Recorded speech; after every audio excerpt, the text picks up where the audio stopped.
പണം വാങ്ങിയിരിക്കുന്നത് ആ പണം തിരികെ കൊടുത്ത് കമ്പനിയോട് ലാൽ സലാമും പറഞ്ഞ് വിടുന്നതായിരിക്കും മന്ത്രിക്കും കമ്പനിക്കും നല്ലത്. അടുത്ത ദിവസങ്ങളിൽ സംസ്ഥാന കമ്മിറ്റിയുടെ സമരങ്ങൾ ഉണ്ടാകും, അവിടെ ലോങ് മാർച്ചുകൾ ഉണ്ടാകും, അതിശക്തമായ സമര പരിപാടികളുമായിട്ട് ഞങ്ങൾ മുന്നോട്ട് പോകും. അല്ല, ഇത് പാലക്കാട് ജില്ലയിൽ നമ്മുടെ മണ്ഡലത്തിന്റെ കള്ളിയിൽ മാത്രമല്ലല്ലോ. ഇപ്പൊ ജലസ്രോതസ് ഇപ്പം മലമ്പുഴയാണെന്ന് കരുതിയിട്ട് അതേ വെള്ളം തന്നെയല്ലേ പാലക്കാട്ടേക്ക് വരിക. ജലസ്രോതസ്സിനെ ഊറ്റുന്നത് ഏത് നാട്ടിലായാലും ആ നാടിന്റെ സാമാജികനാണോ എന്ന് നോക്കിയിട്ടല്ല, ജനങ്ങളെ ബാധിക്കുന്ന വിഷയമാണ്. ഇത്രയും കാലം ഞങ്ങൾ ഏറ്റെടുത്തിട്ടുള്ള വിഷയങ്ങൾ ഞങ്ങൾക്ക് വ്യക്തിപരമായി നേട്ടമുണ്ടാകുന്ന വിഷയങ്ങളല്ലല്ലോ. PSC സമരം നടത്തിയത് ഞങ്ങൾക്ക് ജോലി കിട്ടുമെന്ന് നോക്കിയിട്ടല്ലോ. ശക്തമായ സമരങ്ങളുമായി സർക്കാരിന്റെ ഈ ധാർഷ്ട്യം ശരിയല്ല. സർക്കാർ സാധാരണ ഒരു സമരം വരുമ്പോൾ, സമാധാനപരമായ ഒരു സമരം വരുമ്പോൾ ഇത്ര റൗണ്ട് ജലപീരങ്കി അടിക്കാറില്ലല്ലോ. ഇന്ന് അടിക്കല്ലേ, നോക്കട്ടെ എത്ര റൗണ്ട് ജലപീരങ്കി അടിക്കാൻ പറ്റും. വെള്ളം തീർന്നിട്ട് ഇവരെന്താ ചെയ്യാൻ പറ്റും നോക്കാം. നോക്ക്, തെരഞ്ഞെടുപ്പിനെ കുറിച്ച് വലിയ ആരോപണമാണ് രാഹുലിനോട് ഉന്നയിച്ചത്.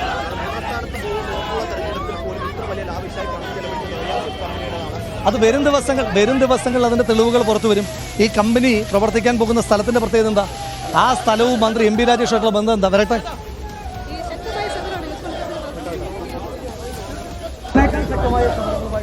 പോകാൻ തന്നെയാണ് തീരുമാനം. കാരണം ഗോപാൽ ശിലാസനൽ തുടരുന്നുണ്ട്. ഗോപാൽ, എന്താണ് ഇനി പ്രവർത്തകരുടെയും ഇപ്പോൾ യൂത്ത് കോൺഗ്രസ് അധ്യക്ഷൻ അവിടെ തന്നെ തുടരുന്നുണ്ട്, കോലം കത്തിക്കുന്നു, പിന്മാറാൻ കൂട്ടാക്കാതെ നിൽക്കുന്നു. പ്രവർത്തകരുടെ ഇനിയുള്ള നീക്കങ്ങൾ എങ്ങനെയാകും?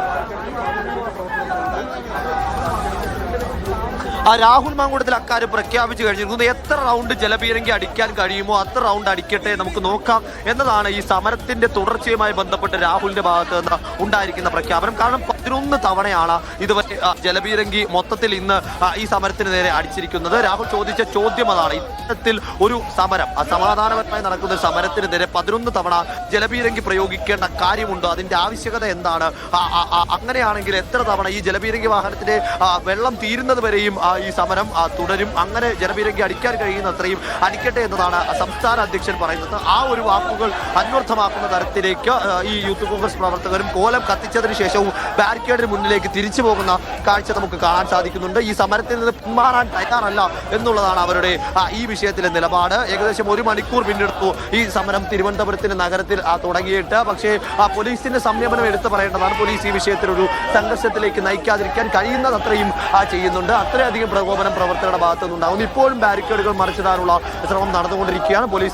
പോലീസിനെതിരെ സമാന്തരമായി തന്നെ കല്ലുകളും കമ്പുകളും ഇപ്പോഴും പ്രവഹിക്കുന്നുണ്ട്. അപ്പോഴും പോലീസ് ഈ വിഷയത്തിൽ ഇന്നൊരു സംഘർഷം വേണ്ടതില്ല എന്ന നിലപാടിലേക്ക് തന്നെ അത്രയധികം സംയമനം പാലിച്ചുകൊണ്ട് ഇവിടെ തുടരുകയാണ്. നേരത്തെ രാഹുൽ മാങ്കൂട്ടത്തിൽ ഉന്നയിച്ച ആരോപണങ്ങൾ ഇത് 12ാമതും ജലപീരങ്കി പ്രയോഗിക്കുകയാണ്. കോലം കത്തിച്ചതിന് ശേഷം 12ാമത്തെ തവണയാണ് ഇപ്പോൾ ഈ കാണുന്ന ജലപീരങ്കി. ഇത് 12ാമത്തെ ആ ജലപീരങ്കി പ്രയോഗം തന്നെയാണ് നേരത്തെ പ്രവർത്തകരെ പ്രകോപിച്ചതും. ഇത്രയധികം ജലപീരങ്കി പ്രയോഗിക്കേണ്ട കാര്യമുണ്ടോ? അത്രയധികം സംഘർഷത്തിലേക്ക് കാര്യങ്ങൾ പോയിട്ടില്ലല്ലോ എന്നതാണ് പ്രവർത്തകരും യൂത്ത് കോൺഗ്രസ് സംസ്ഥാന അധ്യക്ഷനും സൂചിപ്പിച്ചിട്ടുള്ളത്. ഈ സമരത്തിൽ നിന്ന് പിന്മാറാൻ തയ്യാറല്ല എന്ന് പ്രഖ്യാപിച്ചുകൊണ്ട് വീണ്ടും പ്രവർത്തകർ ഈ ജലപീരങ്കിക്ക് മുൻപിൽ ഈ റോഡിൽ ഇരുന്ന് പ്രതിഷേധിക്കുകയാണ്. ഇപ്പോഴും ആ പ്രതിഷേധത്തിന് അയവ് വന്നിട്ടില്ല, ഒരു സംഘർഷത്തിലേക്ക് പോയിട്ടില്ല എന്നത് മാത്രമാണ് ഒരു ആശ്വാസകരമായ കാര്യം. പോലീസ് ഇപ്പോഴും ഇവിടെ അപ്പുറത്ത് അരയും തലയും മുറുക്കി തന്നെ നിലനിൽക്കുന്നുണ്ട്. ഒരു തർക്കം ഈ സംഘർഷത്തിന് ശേഷം അല്ലെങ്കിൽ ഈ ജലപീരങ്കിക്ക് ശേഷം വീണ്ടും ഒരു തർക്കത്തിലേക്ക് ഈ പ്രവർത്തകരും പോലീസും തമ്മിൽ പോവുകയാണ്. ഈ ജലപീരങ്കി അല്ലെങ്കിൽ ബാരിക്കേഡ് അവസാനിക്കുന്ന ഇടത്ത് ചെറിയൊരു ഗ്യാപ്പ് ഉണ്ട്. ആ ഗ്യാപ്പിൽ കൂടി അപ്പുറത്തേക്ക് കടക്കാനാണ് ഈ പ്രവർത്തകർ ശ്രമിക്കുന്നത്. എന്നാൽ അവിടെ പോലീസ് തമ്പടിച്ച് ഇവരെ അങ്ങോട്ടേക്ക് എത്തിക്കാൻ അങ്ങോട്ടേക്ക് കടക്കാൻ അനുവദിക്കുന്നില്ല. രാഹുൽ സംസ്ഥാന അധ്യക്ഷൻ തന്നെ മധ്യത്തായുണ്ട്. പോലീസും സംസ്ഥാന അധ്യക്ഷനും തമ്മിൽ വലിയ തർക്കം നടക്കുന്നു. അതിന്റെ ദൃശ്യങ്ങളാണ് നമ്മളിപ്പോൾ കണ്ടുകൊണ്ടിരിക്കുന്നത്. അതിന്റെ ദൃശ്യങ്ങൾ നമുക്ക് ലഭ്യമാകുന്നുണ്ട് എന്ന് പ്രതീക്ഷിക്കുന്നുണ്ട്. ആ തർക്കത്തിൽ അയവൊരുത്താൻ ഉള്ള ശ്രമം പോലീസിന്റെ ഭാഗത്തു നിന്നും ഉണ്ടാകുന്നുണ്ട്. അത് അന്വയിപ്പിക്കാനുള്ള ശ്രമം പോലീസിന്റെ ഭാഗത്തു നിന്ന്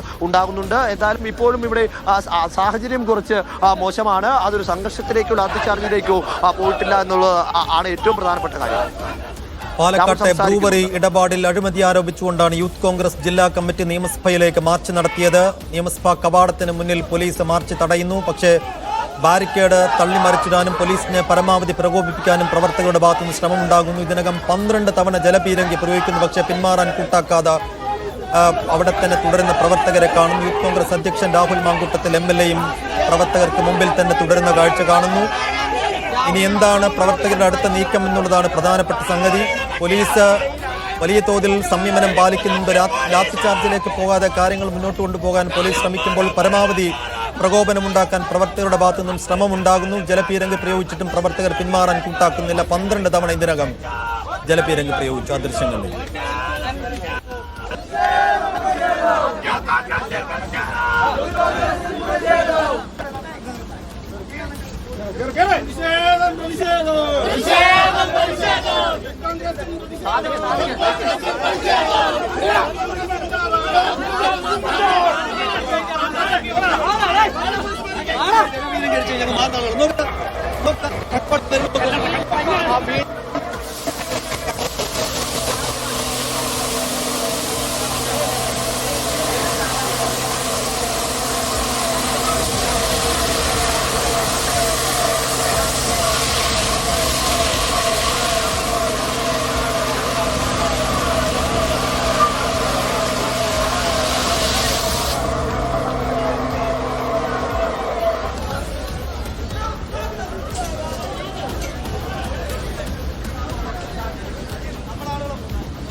പതിമൂന്ന് തവണ ഇതിനകം ജലപീരങ്കി പ്രയോഗിച്ചിരിക്കുന്നു. പക്ഷെ പിന്മാറാൻ ഇപ്പോഴും യൂത്ത് കോൺഗ്രസ് പ്രവർത്തകർ കൂട്ടാക്കുന്നില്ല. ബാരിക്കേഡ് വീണ്ടും തള്ളിമറിച്ചിടാനുള്ള ശ്രമം ഗോപാൽ ശിലാസനൽ തുടരുന്നുണ്ട്.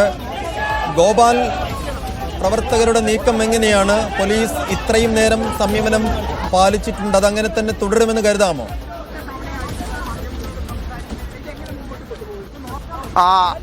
സൈഫു, ഈ പ്രതിഷേധക്കാർ ജല അടിക്കാൻ ചെയ്യുന്ന അത്രയും അടിക്കട്ടെ, പിരിഞ്ഞു പോകാൻ വളരെ ശോഭ്യനായിട്ടാണ് ഇപ്പോൾ നമ്മോട് സംസാരിച്ചത്. കാരണം അദ്ദേഹം മാധ്യമപ്രവർത്തകരോട് സംസാരിച്ചുകൊണ്ടിരിക്കുന്ന ഇടത്തേക്ക് പോലും ജലപീരങ്കി ഉണ്ടാകുന്നു. അത്രയധികം വലിയ രൂക്ഷമായൊരു സാഹചര്യം ഇവിടെയില്ല.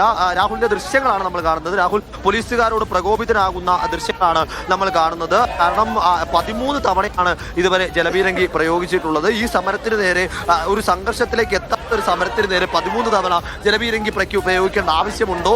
ഇത് ജലവുമായി ബന്ധപ്പെട്ട സമരവുമാണ്. അപ്പോൾ ആ ജലവുമായി ബന്ധപ്പെട്ട സമരത്തിൽ ജലപീരങ്കി അടിക്കാൻ കഴിയുന്നിടത്ത് അത്രത്തോളം അടിക്കട്ടെ എന്നുള്ളതാണ് ഇപ്പോൾ സംസ്ഥാന അധ്യക്ഷൻ നൽകിയിരിക്കുന്ന ആഹ്വാനം. എല്ലാവരും ബാരിക്കേഡിലേക്ക് മടങ്ങുക, സമരത്തിൽ നിന്ന് പിന്മാറേണ്ടതില്ല എന്നതാണ് ഇപ്പോൾ ഈ സംസ്ഥാന അധ്യക്ഷൻ പ്രവർത്തകർക്ക് നൽകിയിരിക്കുന്ന ആഹ്വാനം. അത് ആ ആഹ്വാനത്തിനനുസരിച്ച് ഇപ്പോൾ പ്രവർത്തകരും പ്രവർത്തിക്കുകയാണ്. അതേ ദൃശ്യങ്ങളിൽ കാണുന്ന 14ാമത്തെ തവണ ജലപീരങ്കി പ്രയോഗിക്കുന്നു. 14ാം തവണയാണ്. ഈ സമീപകാലത്തൊന്നും ഇത്രയധികം എണ്ണത്തിൽ ജലപീരങ്കി സമരം ഉണ്ടാകുമോ എന്ന് ചോദിച്ചാൽ തിരുവനന്തപുരം അങ്ങനെ ഒരു സമരം ഈ സമീപകാലത്ത് കണ്ടിട്ടില്ല. 14 തവണ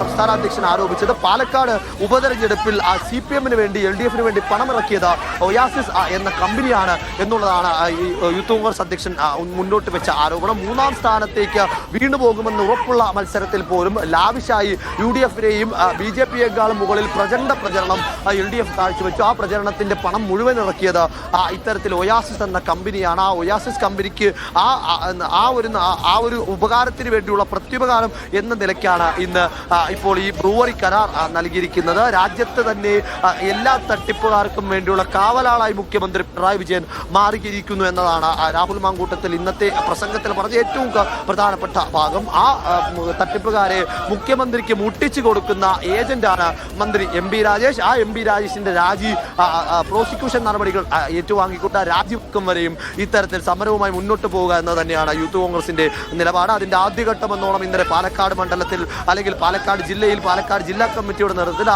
ഈ ബ്രൂവറി പ്രദേശമായ ഈ കഞ്ചിക്കോട് ഏലപ്പുള്ളി പ്രദേശത്ത് സമരം നടന്നു. അതിനുശേഷം ഇന്ന് തിരുവനന്തപുരത്താണ് ആദ്യ ജില്ലാ കമ്മിറ്റിയുടെ ആദ്യ പരിപാടി ഇന്ന് തിരുവനന്തപുരത്ത് നടക്കുന്നു. തിരുവനന്തപുരത്ത് നിയമസഭാ സമ്മേളനം നടക്കുന്നു. നിയമസഭയിലേക്ക് തന്നെയാണ് ജില്ലാ കമ്മിറ്റിയുടെ നേതൃത്വത്തിൽ പ്രതിഷേധം ഉണ്ടാകുന്നത്. ആ പ്രതിഷേധത്തെ നിയമസഭയ്ക്ക് മുന്നിൽ ഏകദേശം 200 മീറ്ററോളം മുൻപായി ബാരിക്കേഡ് വെച്ച് പോലീസ് തടഞ്ഞു. വലിയൊരു പോലീസ് സന്നാഹം തന്നെയാണ് ഇവിടെ ഈ പ്രതിഷേധത്തിനെ തടയുന്നതിന് വേണ്ടി ഒരുക്കിയിരിക്കുന്നത്. ബാരിക്കേഡുകൾ മറികടക്കാനുള്ള ശ്രമം പലതവണ ഉണ്ടായെങ്കിലും ആ ശ്രമം വിഫലമാക്കുന്നതിൽ ഒരു പരിധിവരെ വിജയിച്ചു. അതിനോടൊപ്പം തന്നെ വലിയ പ്രകോപനം പ്രവർത്തകരുടെ ഭാഗത്ത് നിന്ന് ഉണ്ടായി. ഇപ്പോഴും ആ പ്രകോപനം നടക്കുകയാണ്. ഈ വനിതാ പ്രവർത്തകരടക്കം ഈ പോലീസുമായി വലിയ വാക്കേറ്റത്തിൽ ഏർപ്പെട്ടുകൊണ്ടിരിക്കുകയാണ്. ബാരിക്കേഡുകൾ മറികടക്കാനുള്ള ശ്രമം ആ പോലീസ് ഇപ്പോഴും പലതരം പ്രകോപനങ്ങൾ ഉണ്ടായിട്ടും ഷീൽഡുകൾ തങ്ങൾക്ക് നേരെ വന്നിട്ടും കല്ലുകൾ വലിച്ചിട്ടും വടികളും അതുപോലെ തന്നെ കുപ്പികളും അടക്കം പോലീസ് വാഹനങ്ങൾക്ക് നേരെയും പോലീസുകാർക്ക് നേരെയും ഉണ്ടായിട്ടും തിരിച്ചൊന്നും ചെയ്യാതെ മൗനമായി നിന്നുകൊണ്ട് പല പോലീസുകാരും തർക്കങ്ങൾക്ക് പ്രതികരിക്കുക പോലും ചെയ്യാതെ മൗനമായി നിന്നുകൊണ്ട് നിശബ്ദമായി നിന്നുകൊണ്ട് ഈ പ്രതിഷേധത്തെ ഒരു സംഘർഷത്തിലേക്ക് നയിക്കാതിരിക്കാനുള്ള ശ്രമം പരമാവധി നടത്തിക്കൊണ്ടിരിക്കുകയാണ്. അതുകൊണ്ട് തന്നെ ഇന്നത്തെ ഈ സംയമനം എടുത്തു പറയേണ്ടതാണ്. ആ സംയമനം മൂലമാണ് ഇതിപ്പോഴും ഒരു സംഘർഷത്തിലേക്കോ ലാത്തിചാർജിലേക്കോ പോകാതിരിക്കുന്നത്. അപ്പോഴും ഇന്നത്തെ ജലപീരങ്കിയുടെ എണ്ണം മറ്റൊരു കണക്കാണ്. ആ ജലപീരങ്കി 14 തവണയാണ് ഇതുവരെ ജലപീരങ്കി പ്രയോഗിച്ചിരിക്കുന്നത്. നേരത്തെ ഞാൻ സൂചിപ്പിച്ചതുപോലെ തന്നെ ഈ സമീപകാലത്ത് ഇത്തരത്തിൽ ജലപീരങ്കി പ്രയോഗം നടന്നൊരു പ്രതിഷേധം ഉണ്ടായിട്ടുണ്ടോ എന്ന കാര്യത്തിൽ സംശയമാണ്. സാധാരണഗതിയിൽ യൂത്ത് കോൺഗ്രസിന്റെ സമരങ്ങൾ ഇത്ര ദീർഘനേരം അങ്ങനെ അങ്ങ് പോകാറില്ല. ആ സമരത്തിന് ശേഷം ആദ്യം ഉദ്ഘാടനം നടന്നു. ഉദ്ഘാടനത്തിന് മുമ്പായി തന്നെ ഒരു 3 തവണ ജലപീരങ്കി